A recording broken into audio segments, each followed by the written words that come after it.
If you're trying to run market research surveys without a team, this video will show you exactly how to do it in under 3 minutes, without wasting time hiring help or getting lost in clunky tools. I've tested all the popular platforms myself, and I'll walk you through the easiest way to launch a real survey that gets results. Stay till the end for a crucial tip that most people overlook, and a free exclusive trial just for viewers of this channel so you can follow along. First, define exactly what you want to learn from your audience. Are you testing a product idea? Validating a pain point? Focus on one clear objective. Don't try to solve everything in one survey. Just get actionable insight on one topic. Now open the software we'll be using. I've already tested tools like Typeform, Google Forms, JotForm, and others. The one we'll use in this video is the most beginner-friendly and gives you a clean dashboard to manage everything: questions, analytics, even audience targeting.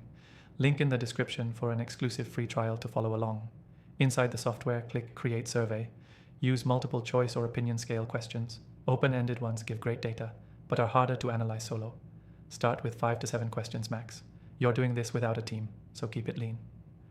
Next, use logic branching to skip irrelevant questions. That way, each respondent only sees what matters to them. Saves you time when analyzing results. For distribution, start with your warm audience.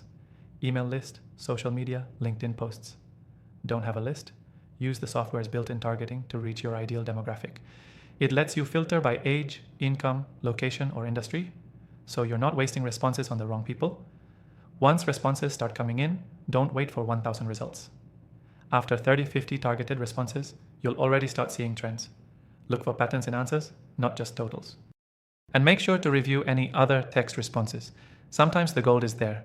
Export your results and highlight the top 3 insights that matter to your goal. If you're validating a product, look for what people complain about or say they wish existed. That's where your opportunity is. The key takeaway here: you don't need a team to run market research surveys. With the right tool, tight questions, and a clear goal, you can get useful insights in less than a day, even if you're solo. Quick recap. Define one objective, use our software with smart branching, distribute wisely, analyze patterns, not volume, and act on what matters most. Before you go, make sure to grab the free trial in the description. It's exclusive to Dan Thorne's channel, and it's the easiest way to follow the same steps I showed you today. Now go turn those survey results into smart business moves.